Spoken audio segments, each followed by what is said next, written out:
The break room smelled of burnt coffee and something overly microwaved. I stepped in quietly, hoping for a moment alone before the morning stand-up. Instead, I heard my name.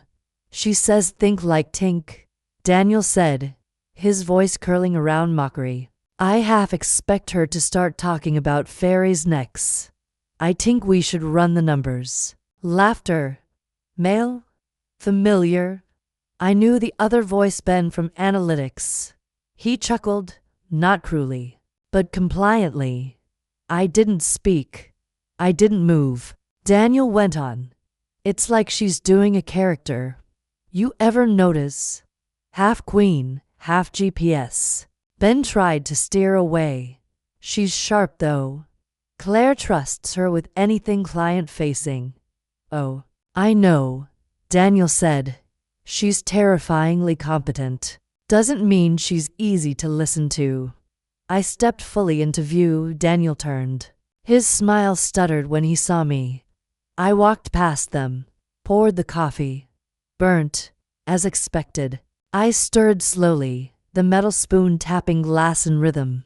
"Didn't see you there," Daniel said, voice suddenly brighter, edges tucked in. I looked at him. Clearly. Ben gave an awkward chuckle.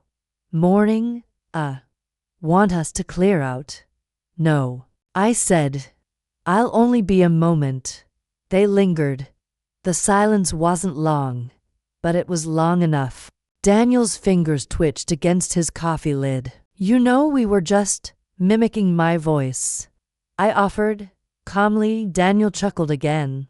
Nervous now. "We weren't trying to be mean." "I didn't say you were." I sipped. "You're just practicing your impressions. Preparing for the stage." He blinked.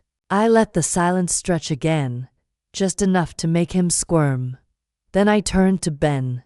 "Don't worry. I'm used to it. Boys learn humor before ethics." Ben flushed. I should get back to the floor." He slipped out.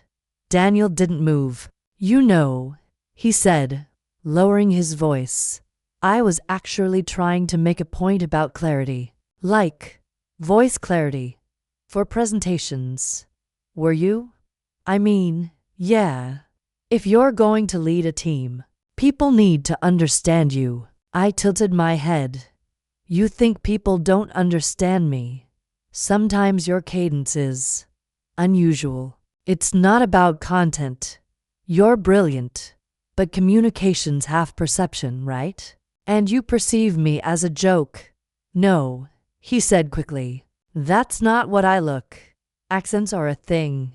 Everyone notices them. Even mine. Yours is mid-Atlantic blandness." "Exactly. Nobody notices it. That's the point." I set the mug down. "So mine should disappear." "No, God. This is coming out wrong." I stepped closer. Not aggressive. Not soft. Just precise. "You're very good on stage, Daniel. You sound polished. Confident. Safe." He nodded, unsure if I was insulting him. "But what you don't understand," I said, "is that some of us learned to speak in places where words were survival, where every syllable had to carry intention. So yes, my voice is marked. That mark is history. It's earned." His jaw shifted, as if he wanted to interrupt, but didn't. "Next time you want to talk about communication," I said, "try listening." Daniel looked like he wanted to argue, to correct, to explain it all away, but there was nothing left for him to say that wouldn't make it worse. I took my coffee and left him there. Outside, the hallway hummed with fluorescent calm. My shoes struck the tiles like punctuation. I didn't cry. I didn't shake, but something in me clicked shut, and something else began to open. Asterisk asterisk, the break room smelled of burnt coffee and something overly microwaved. I stepped in quietly, hoping for a moment alone before the morning stand-up. Instead, I heard my name. "She says think like Tink," Daniel said, his voice curling around mockery. I half expect her to start talking about fairies next. I think we should run the numbers. Laughter. Male. Familiar. I knew the other voice, Ben from analytics. He chuckled, not cruelly, but compliantly. I didn't speak. I didn't move, Daniel went on. It's like she's doing a character. You ever notice? Half queen, half GPS. Ben tried to steer away. She's sharp though. Claire trusts her with anything client-facing. Oh, I know, Daniel said. She's terrifyingly competent. Doesn't mean she's easy to listen to. I stepped fully into view. Daniel turned. His smile stuttered when he saw me. I walked past them, poured the coffee. Burnt, as expected. I stirred slowly, the metal spoon tapping glass in rhythm. Didn't see you there, Daniel said, voice suddenly brighter, edges tucked in. I looked at him. Clearly. Ben gave an awkward chuckle. Morning, want us to clear out? No, I said. I'll only be a moment. They lingered. The silence wasn't long, but it was long enough. Daniel's fingers twitched against his coffee lid. You know, we were just mimicking my voice, I offered, calmly. Daniel chuckled again. Nervous now. We weren't trying to be mean. I didn't say you were. I sipped. You're just practicing your impressions. Preparing for the stage. He blinked. I let the silence stretch again, just enough to make him squirm. Then I turned to Ben. Don't worry. I'm used to it. Boys learn humor before ethics. Ben flushed. I should get back to the floor. He slipped out. Daniel didn't move. You know, he said, lowering his voice. I was actually trying to make a point about clarity. Like, voice clarity. For presentations. Were you? I mean, yeah. If you're going to lead a team, people need to understand you. I tilted my head. You think people don't understand me? Sometimes your cadence is unusual. It's not about content. You're brilliant, but communication's half perception, right? And you perceive me as a joke. No, he said quickly. That's not what I look. Accents are a thing. Everyone notices them. Even mine. Yours is mid-Atlantic blandness. Exactly. Nobody notices it. That's the point. I set the mug down.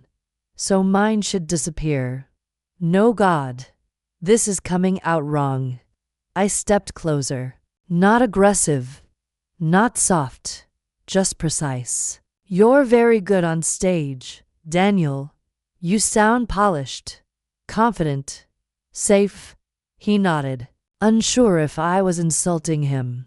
But what you don't understand, I said, is that some of us learned to speak in places where words were survival, where every syllable had to carry intention.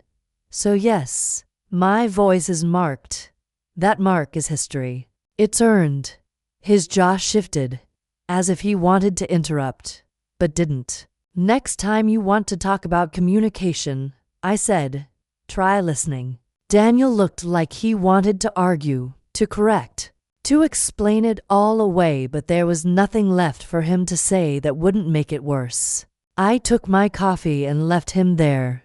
Outside, the hallway hummed with fluorescent calm. My shoes struck the tiles like punctuation. I didn't cry.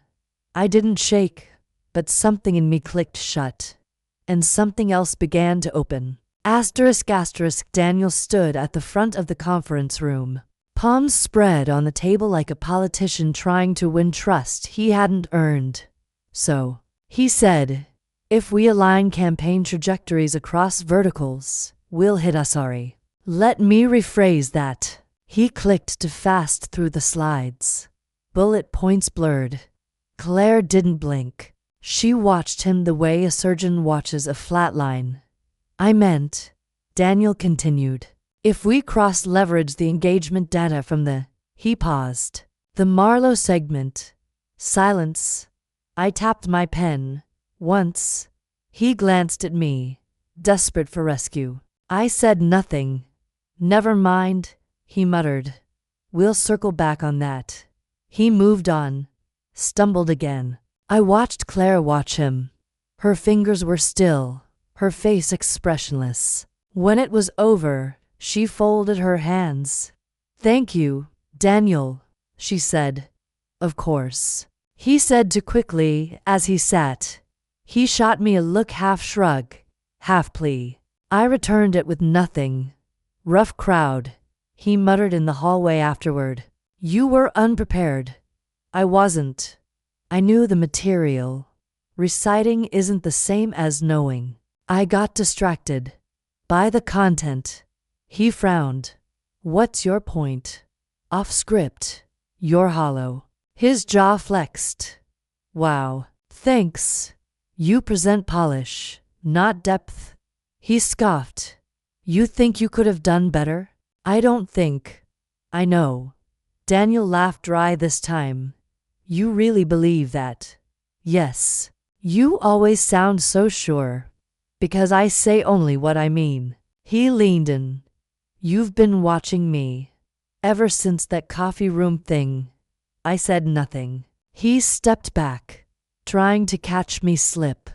You're doing that on your own. Claire caught me by the elevators. You're quiet today, she said. I find that's rare in this building. She smiled faintly. I'm guessing you had thoughts about the pitch. Yes. Let's hear them. Daniel lost control of the narrative. He leaned on structure because he didn't internalize the strategy. If the client had interrupted with an objection, we'd have collapsed. Claire nodded. And you would have handled it differently. I would have built the argument, not just repeated it. Her eyes narrowed not unkindly. Have you led a room like that before? Not here? I'd like to change that. Later, Daniel leaned over my desk. Claire talked to you? She did. He exhaled. Let me guess. Told you to take over next round.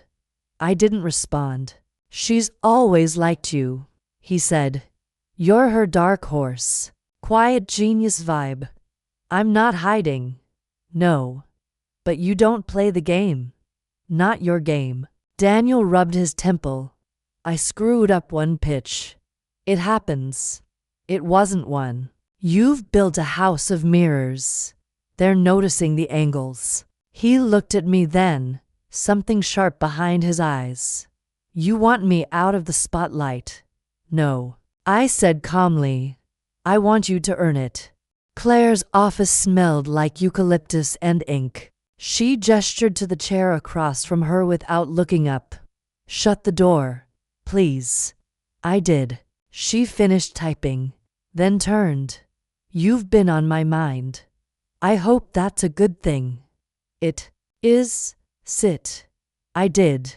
She leaned forward. I'm trying to be strategic with talent development, especially in how we present to external stakeholders. Okay. Your internal reports are exceptional, clear, structured, more than that confident. Thank you. You've never led a client pitch, correct? Not yet. She nodded. That needs to change.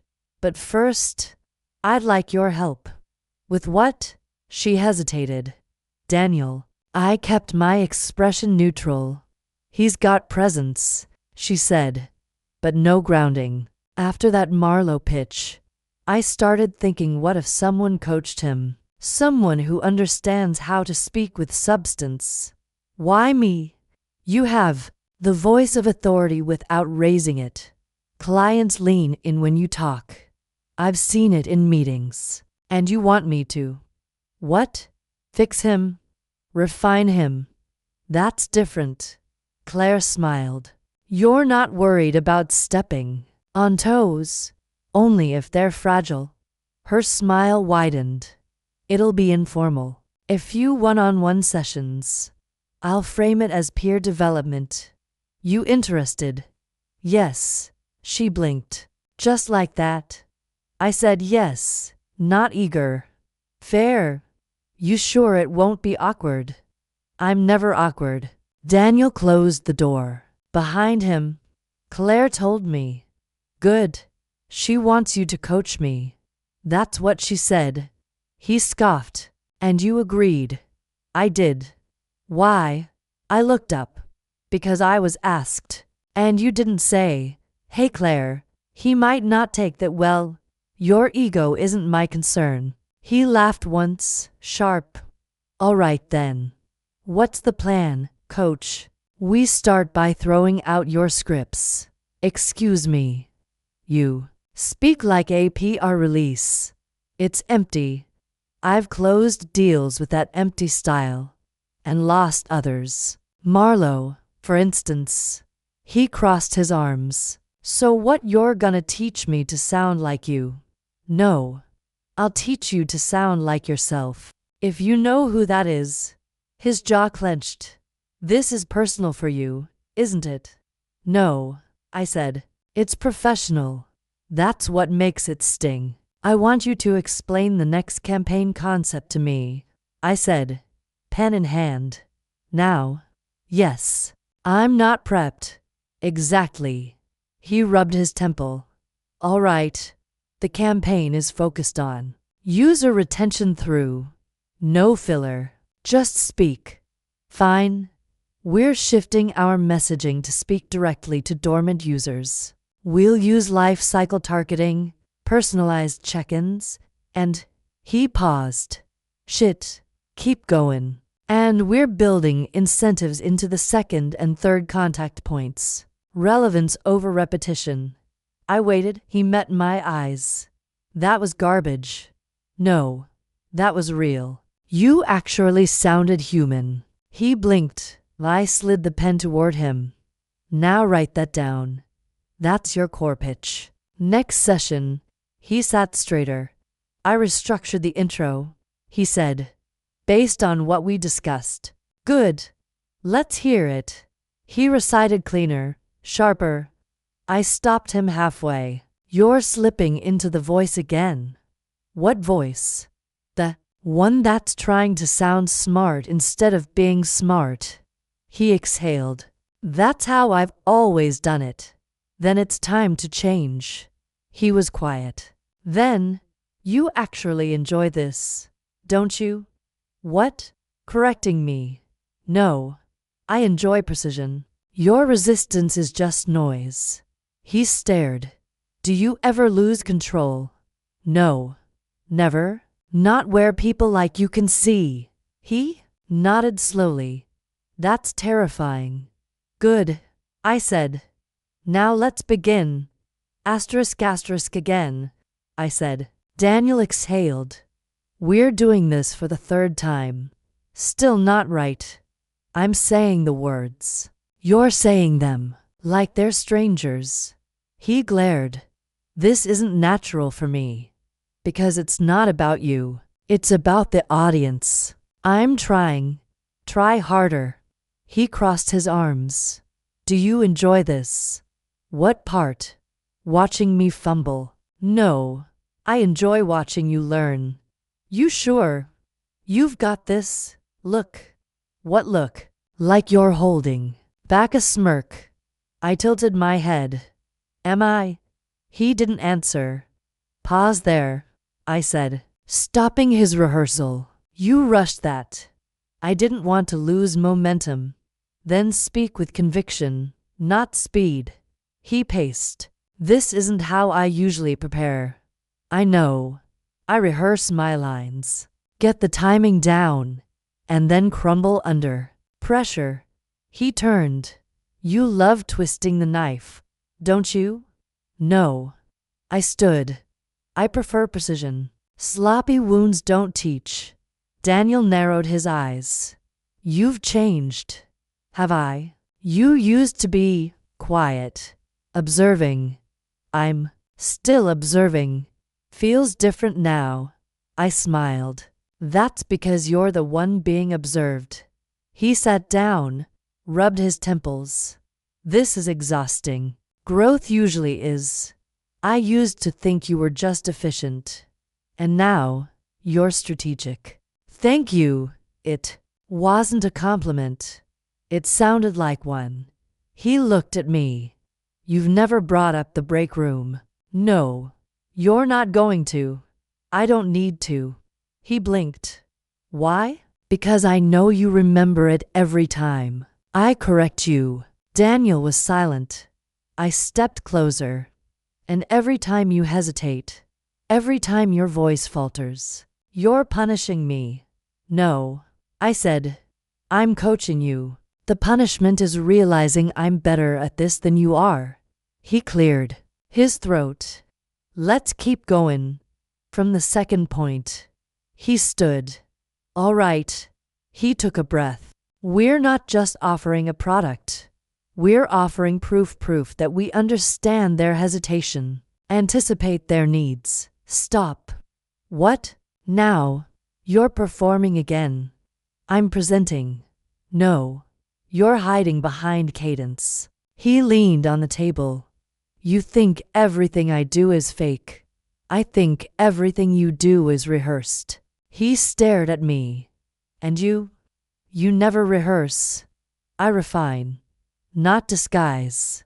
Daniel straightened. You really think I'm that shallow? I think you've mistaken charm for clarity. He stepped back. You've got it all figured out. Huh? No. Just you. We took a break. 10 minutes. He stood by the window. I poured water, slow, deliberate.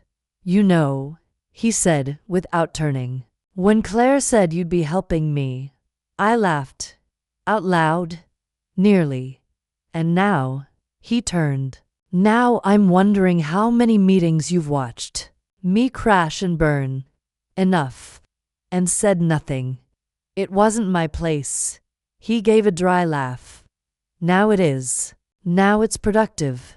He studied me. Is this revenge? I held his gaze. Would it change anything if it were? His silence was the answer. He picked up the notes. Let's run it again. From the top. His voice was steadier this time, less forced when he stumbled. I didn't correct him. He noticed. No notes. Only one. He waited. I stepped forward, voice low. You're finally starting to sound like someone who believes what he says. He looked at me uncertain, wary, and afraid to ruin it. He lingered after the session, his arms folded, expression unreadable. Can I ask you something? You usually do. Why do you speak like that? Like what? Measured. Precise. Like you're editing in real time. I met his eyes. Because I am. He hesitated. You weren't born here, right? No. Where then? Belgrade. His brow furrowed. Serbia. Yes. He took a step closer. Your English is...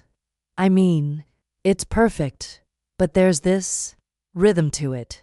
That's not a question, right? How did you learn? From my mother.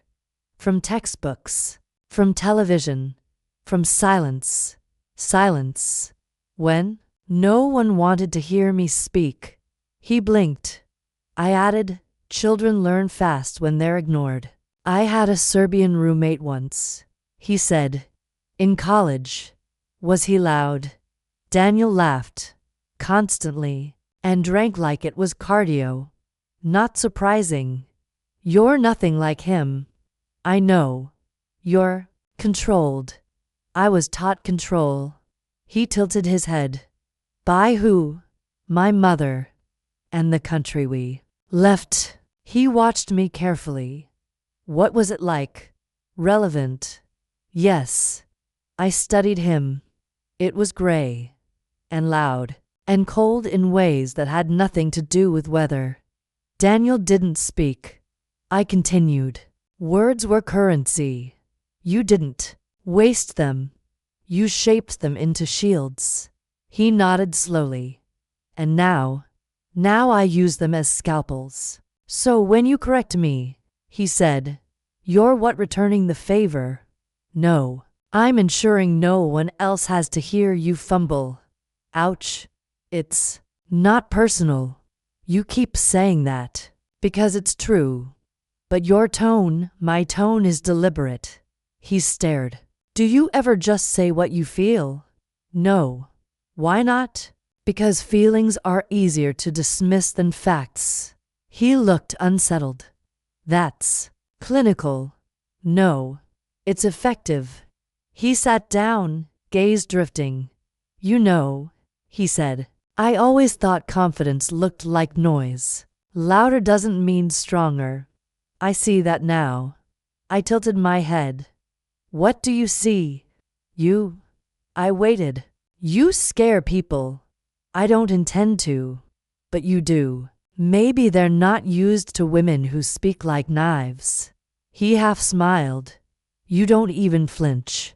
When you say things like that, I've flinched enough for a lifetime. He leaned forward. So, you don't feel anything when I mock my accent. He froze. I held his stare. Of course I do. I just don't feed it. You didn't call me out. I didn't need to. Why?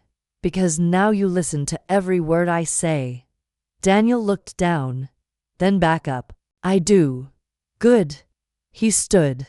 One last question. Only one. Why did you say yes to coaching me? I picked up my pen. Because Claire asked. Not because of the break room. No. You're lying. I looked at him. You think so? He shrugged. Feels like you're punishing me quietly. No. I'm reminding you. Of what? I paused. That not all damage is loud. He didn't speak again. He didn't have to. Cut the first paragraph. I said. Daniel frowned. That's the opener. It's a throat clearing. You don't need it. He looked down at the page. So what do I start with? This. I tapped the second line. Data is noise. Without context. That's your hook. He squinted at the sentence. I don't even remember writing that. You didn't. His eyes lifted. You rewrote it. I clarified it. He ran a hand through his hair. You really don't pull punches. No one learns from cushions. In the conference room, I watched him pace. I'm going to choke. He muttered double quotes. No, you're not. I've never done a board pitch without Claire's notes. You don't need hers. He glanced at me. Because I have yours. No, I said. Because you finally have your own. He stared. Why are you helping me? Because I don't believe in watching people drown. You did once. I threw you a line. You just didn't see it. He paused.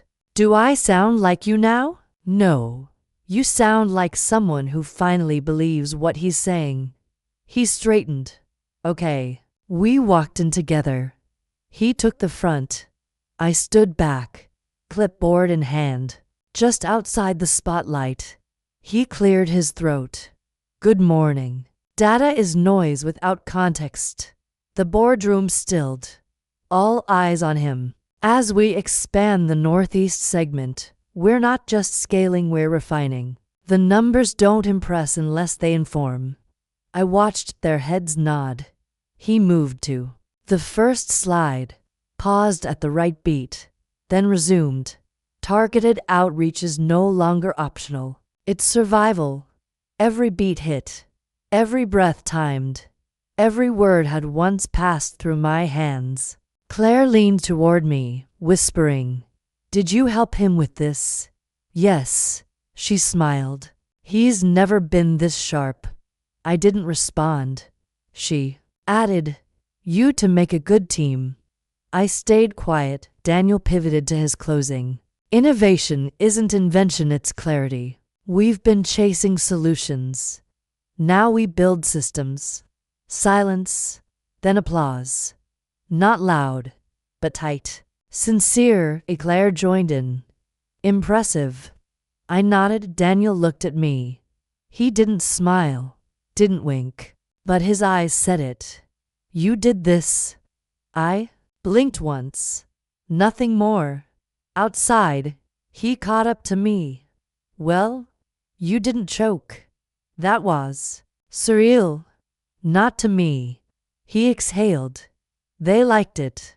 They liked you. He looked at me. And you? You spoke well.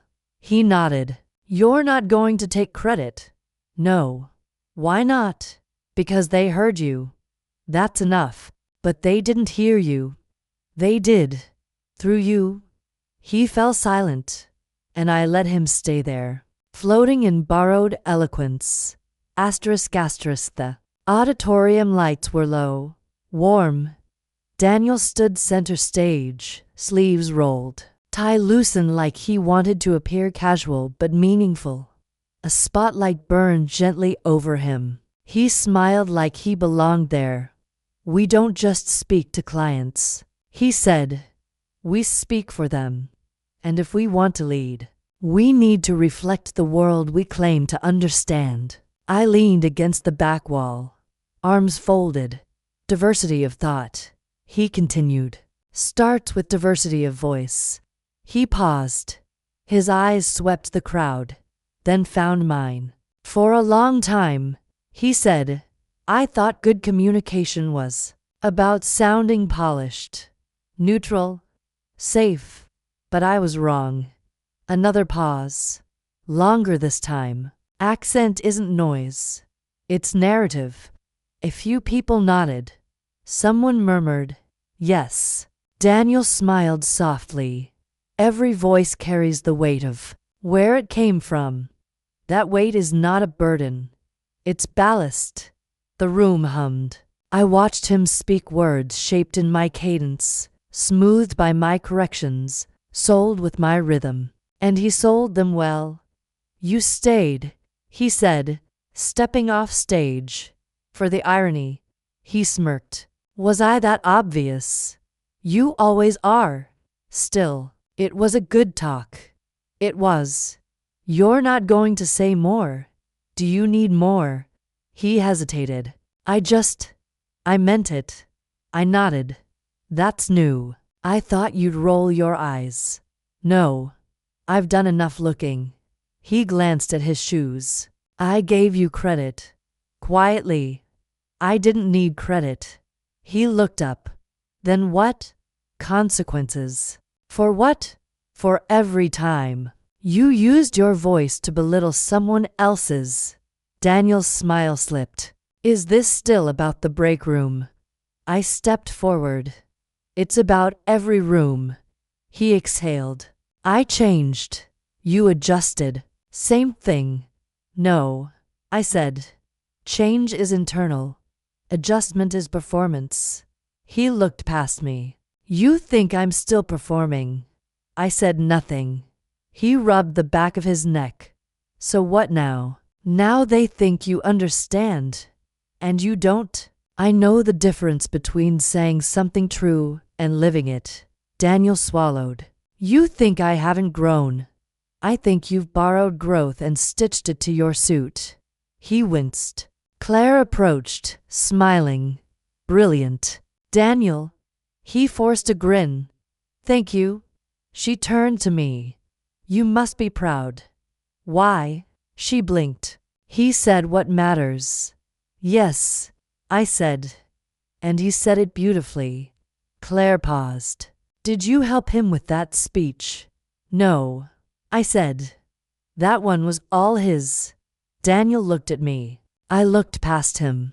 He'd found the right words, but he would never make them his. Claire skimmed the report, lips pursed in concentration. Her office was quiet, sun cutting across the table.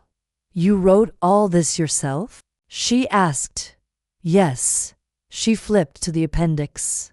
Session breakdowns, speech refinement diagrams, pacing metrics. I tracked everything. Claire nodded. You documented his voice like it was software. It's code, just harder to debug. She smiled. You're serious about this? Would I waste your time if I weren't? No. She set the report down. It's good. More than good. It's smart, replicable, scalable. That was the intention. You're proposing we roll this out? Yes. As a formal training initiative. Quarterly workshops. Small groups. Her eyes narrowed slightly. You want to run them? I do. You'll need internal buy-in. Pilot team. Case studies. I already built the framework. The board pitch was proof of concept. Claire leaned back. I assume Daniel doesn't know you're doing this. No. Why not? Because I'm not asking for permission. She smiled. Fair. We moved to the round table by the window. She poured water, slow and deliberate. What's your angle here? She asked. I want better speakers in this building. Why? Because I'm tired of listening to noise. Claire chuckled. That's honest. I'm not interested in fixing everyone. Just the ones worth refining. And who decides that? I do. Her brow lifted. You want to choose the team? Yes. Why? Because precision needs trust. I don't waste energy on resistance. Claire studied me. What if I disagree with your picks? You won't? She laughed. Confident. Correct. She slid the document closer. You're not asking for a raise. Or a title. No. You don't want Daniel's job. No. Why not? Because I've already redefined it. Claire leaned in. You know, when I hired you, I thought you were one of those quiet operators. Efficient. Tactical. No ambition. You weren't wrong. But now I see the gaps. And I have the language to close them. She tapped the cover. And this is how you do it. One voice at a time. She stood. Walked to the whiteboard. You've got 3 slots. Who do you want? I answered without pause. Amy Chen. She hesitates but she listens. Agreed. Ria Patel. Her tone trails when she doubts herself. Claire wrote it down. 3rd. Not Daniel. She looked over her shoulder. Obviously. I stepped forward. Ben Alvarez. He stammers under pressure but sharpens with guidance. Claire nodded slowly. You want the quiet ones. They echo louder once trained. She turned. You sure you're ready to lead? I've been leading. This just makes it visible. Claire smiled. Then it's yours. And just like that, the room belonged to me. Officially.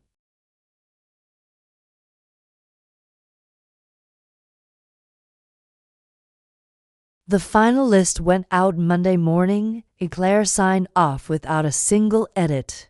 No questions. No raised brows. Daniel wasn't on it. By noon, Amy stopped by my desk. I'm on the team. I know. Her grin was quick. Nervous. Thanks for picking me. I picked potential. She hesitated. He's not happy. I didn't ask who, she added. He hasn't said anything. But he saw the email and walked out. Then he read it clearly. By Wednesday, 2 more people asked me for help. 1 from marketing, another from sales. Can you look over my intro? Would you mind sitting in on my dry run? Claire passed me in the hallway, murmuring, I hope you're billing extra for all the ghost coaching. I didn't smile. I didn't need to. Thursday, I caught Daniel at the copier. He didn't look up. Morning, I said. Is it? He pulled out his copies, jaw tight. You weren't at the prep session, I noted. I wasn't invited. No one was invited. They were selected. He scoffed. Right?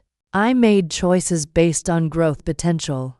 You don't think I have any? I think you reached your ceiling the moment you thought you owned the room. He turned. So this is payback.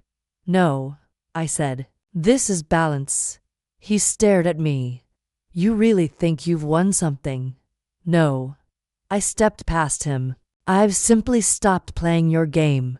In the next all-hands meeting, Claire introduced me. Some of you have already worked with her.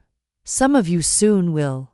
She's leading our new internal communications initiative. Soft applause. Nothing dramatic. But heads turned. Toward me, Daniel didn't clap. He didn't meet my eyes. Later, I found him in the break room. He poured coffee, staring into the pot. You think this lasts? He said quietly. I'm not interested in permanence. Just progress. You're not better than me. I didn't say I was. He looked at me. But you believe it. I held his gaze. I don't compare. I lead. He exhaled. You made your point. No, I said. You made it for me. I walked out. He stayed behind.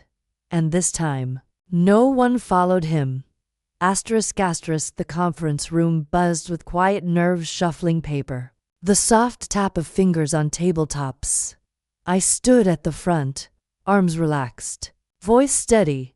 This workshop isn't about changing how you sound, I said. It's about knowing why your voice matters. A few heads lifted. You will not leave here speaking like me, I continued. You will leave speaking like yourself with intent. Third row, left side. Asa Diop raised her hand. I nodded. Yes. Her accent lilted, rich with vowels. What if they don't want to hear it? Who's they? Clients, colleagues, managers. They hired you for your mind. But they listened to my mouth. The room fell still. I walked closer. Where are you from? Dakar. Beautiful city. She blinked. You've been. No. But I hear it. When you speak. Asa flushed. That's the problem. No. I said. That's the gift. We broke into pairs. I walked the room. Confidence begins in the pause. I told one group. Silence makes space for meaning. I circled back to Asa. She was staring at her note card. What's on it? I asked. My intro pitch. Say it to me. She hesitated. My name is Asa Diop. I'm a junior strategist. I joined last month. I waited. That's it. She nodded. Where's the why? I didn't think. Then think now. She looked down. My name is Asa Diop. I'm a junior strategist. I joined last month because I wanted to build campaigns that don't erase people like me. I nodded. Again. This time, she looked up when she said it. Break time. She found me by the coffee stand. I've never said that out loud before, she said. You should say it more. I was told to keep things neutral. Simple. Less loaded. By who? She shrugged. Managers. Teachers. Friends. None of them are here now. Asa sipped her tea. Do you ever feel like your voice is too much? No. I've felt like it wasn't enough. But not anymore. She tilted her head. When did that change? When I stopped waiting for permission to sound like myself. She nodded slowly. I want that. You already have it. Back in the room, I wrote one sentence on the board. Your voice is your homeland. Asa read it aloud. Her pronunciation curved around the edges. Someone in the back whispered. That was beautiful. I turned. Exactly. They quieted. I stepped aside.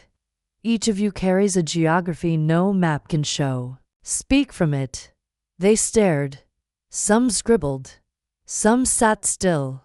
Asa whispered, Thank you. I met her eyes. Don't thank me. Say your name like it built something. And she did. Louder this time. Steadier. Whole. Asterisk asterisk. Daniel stood by the elevator, arms folded, eyes on the numbers ticking down. He didn't look at me when I walked up. You're quiet lately, I said. He shrugged. Not much to say. Unusual for you. He gave a dry laugh.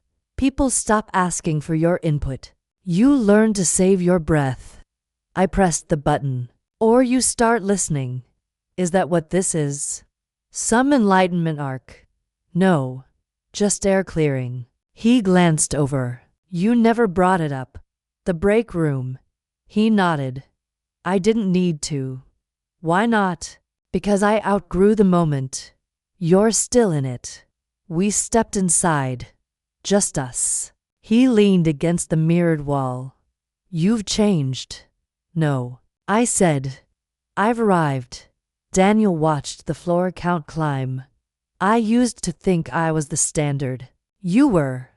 And now you're the reminder. He looked at me. Of what?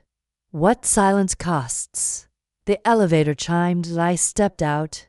He didn't. In the lobby, Amy caught up to me. We locked the new workshop dates. Good. People are already signing up. Voluntarily. I nodded. Then it's working. She hesitated. He hasn't signed up. Let him watch from the edges. You think that hurts him? No, I said. I think it teaches him. The next meeting. Daniel sat in the back. No questions. No interruptions. Claire stood beside me. You've shifted the culture. It needed shifting. She smiled. You ever going to tell me what really happened between you two? No. No grudge. None left to hold. Claire glanced at Daniel. Do you pity him? No. I said. I freed him. She raised a brow. From what? From thinking the room belonged to him. Afterward, I passed Daniel by the stairwell. He stopped. You won. There was no game. He swallowed. I was wrong. I know. I should have said it sooner. I nodded. You just did. He looked at me. Is that it? Yes. He stood still. You're not angry. No. You're not. Anything? I'm moving forward. He opened his mouth. Closed it. I walked away. Not fast. Not slow. Just done.